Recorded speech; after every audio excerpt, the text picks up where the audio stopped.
Hey guys, welcome back. So today we had Matt do a little driver testing with us, but we changed it up this time and we were trying to actually simulate the difference between the strikes on toe strike, heel strike, low center and high center, as much as we can considering the human variables within. So we want to try to show you guys the value of what happens when we miss-hit the golf ball. So we know in the middle of the driver we're going to get our most stable ball flights as long as we don't have too big of a face to path discrepancy. But in terms of the curvature created from the bulge and roll, and most people will have heard that terminology, Matt, the kind of the horizontal bulge and the vertical roll in the face. Right. So what this 10 degree G400, this is Matt's gamer driver, that's 10 degrees right in the middle of the head. But at the top of the head, Matt, it's 11.5, and at the bottom of the head, it's approximately 8.5. So you've got about roughly 3 degrees of loft change throughout that head. Wow. Yeah.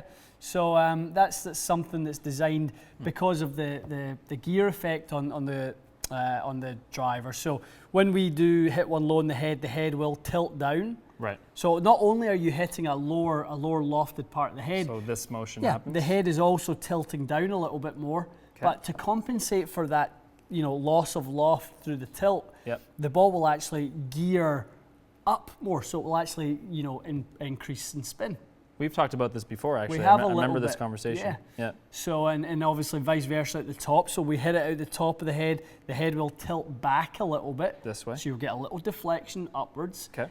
So the ball will launch higher, but again, the ball does the opposite. Whatever way the head tilts, the ball will go the opposite way. Right. So the head tilts down, the ball goes up. The head tilts up, the ball goes down. Gotcha. Okay. One thing I just wanted to that point of when the head tilts up and the ball goes down, that doesn't mean the ball has topspin. Right. It's just relative to the backspin of the and we'll play. I'll go out and I'll play in an event, or I'll go out to support a pro-am somewhere, and someone will go, look how much that ball ran. It had so much topspin on it. A ball with topspin would be into the ground after about 10 yards. Yes. It literally wouldn't be able to stay in the sky. It's not like tennis where you can actually put topspin on the ball. No, it's varying amounts of backspin. Gotcha. So we've got that. We're talking about the toe strike, okay? So the toe strike, again, we're talking about the horizontal bulge of the driver. So there, the face is square. In the toe of the driver, the head is actually pointed in your left-hand driver. The head is actually pointed left. Yep. You can see it too. Yep. And then on the heel of the driver, the face is pointed to the right. Yep. So obviously, because we know that in the toe strike, the club will twist open, the ball's going to gear away from the twisted face.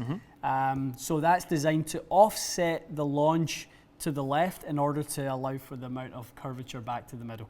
Okay, so hope that this isn't getting too complicated, but you're back to the, probably touched on this one, twist face. We mentioned it briefly, but this is good though, because it's a pretty common question. Yeah, I mean, I think knowing the variables, if you are someone who predominantly strikes in the toe, and if you don't have access to a GC quad where we can plot, strike point like we can accurately, right? Dr. Scholl's foot spray, some face tape on the driver, something that allows you to see your tendencies. Go hit 20 balls and look at the driver face at the end and go, oh geez, I never really realized that I hit all my shots in the high toe or the low heel or whatever it may be. So you got to understand the consequences that strike point place on ball flight. And it's huge consequences. Very interesting. So we had Matt hit, we kind of cherry picked, from all the drivers we hit. So we picked a toe strike that was, let's have a little look here. So it was a little above the center of the club. But out on the toe strike. So let's look at the ball flight on that one. And we should mention this is all relative to these dots on the face. That's Correct. What quad is reading. That's so quad. That strike was probably more like right there, I guess. So it's just inside that strike zone. Right. So out of the toe strike, Matt, the ball came off pretty quick, 167.8. The launch was good and the spin was adequate. So, it was a pretty good ball flight. If we follow that red tracer, was a really nice ball flight. The face was 1.1 degree closed. Okay, so 1.1 degree closed, 4.4 degrees of basically draw to that one. The heel strike, obviously, we had the opposite. The high centered strike, we basically didn't have any movement in the ball flight. It was our straightest one. And then on the low strike, we had, again, a fraction of draw, probably a little low toe. Yeah. So looking at all those across the board, the thing that stood out to me the most was how much energy we lost on the heel strike. Huge. All right, so whether we hit it on the toe, high in the middle, low was the surprising one. It was, yeah. Yeah, we actually maintained quite a lot of ball speed on that low strike. So if we plot that one again on the face, well, it wasn't crazy low, but it just was lower. Yeah. That's for sure. So looking at that was a massive amount of energy lost on the heel strike. Yeah. That's kind of basically when I say to people, if you want prize A, hit it in the middle. Yeah. You want prize B, hit it kind of high middle, or slightly out in this kind of high toe section. Right. That's where your second prize would be. The place to avoid on the driver is always going to be in the heel. And it felt by far the worst. Like that strike felt terrible. Yeah. Like I almost missed the club kind of Yeah, thing. and you'll feel the head torque a lot, and you'll yeah. start to feel the head really twist.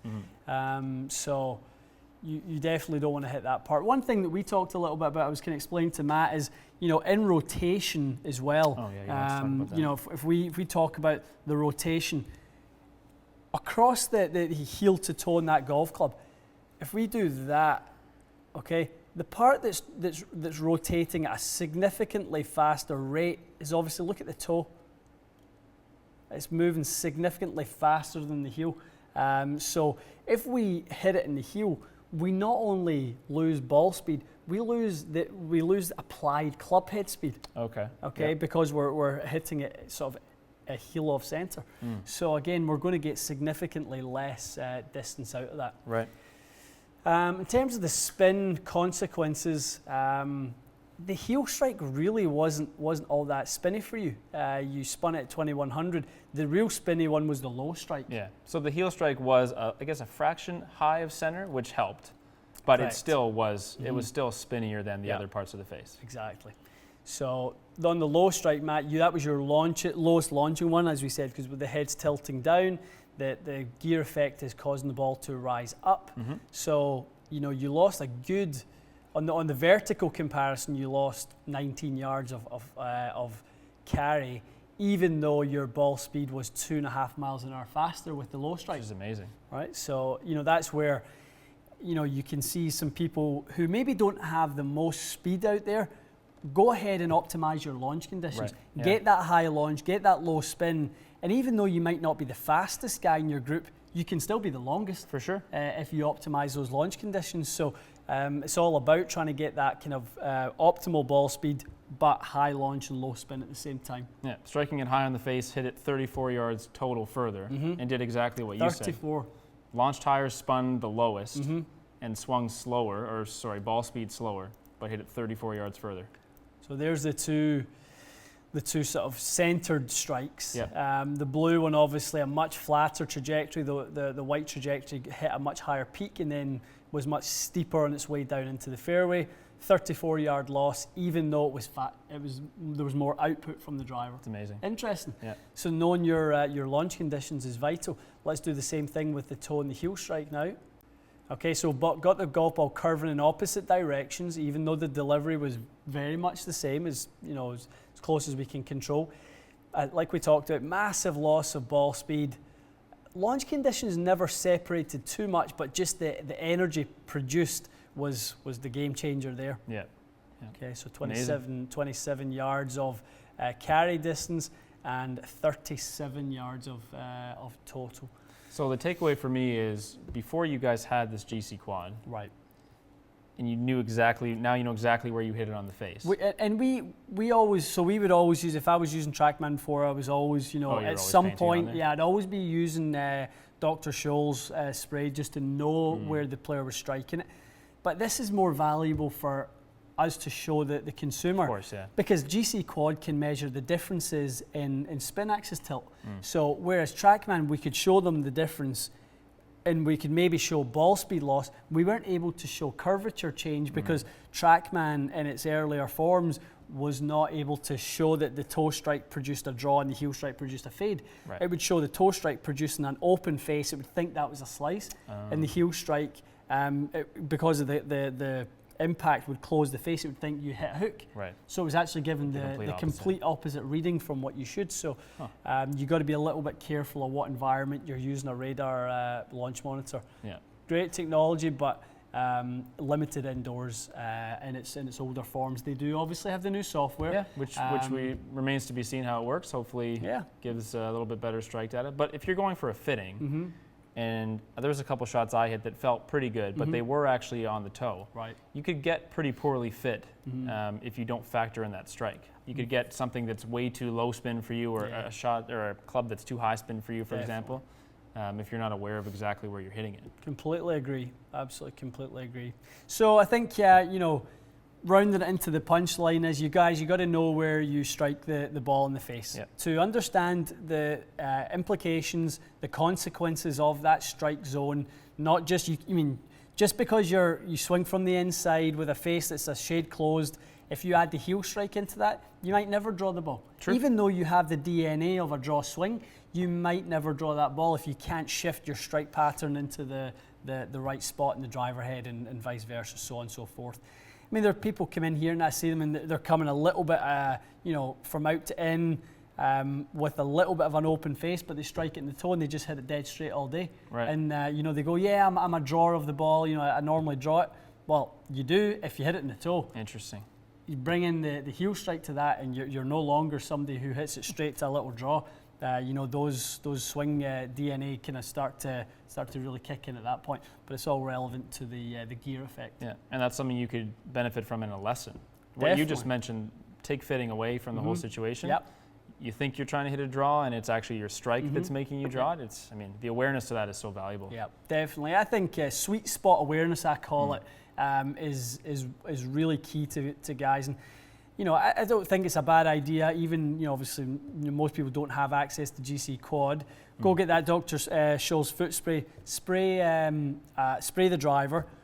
Go and hit 4 shots and see how good your sweet spot awareness is. Try and hit one in the toe, try and hit one in the heel, try and hit one high, and try and hit one low, and see how your ability to maneuver the sweet spot around the golf ball is.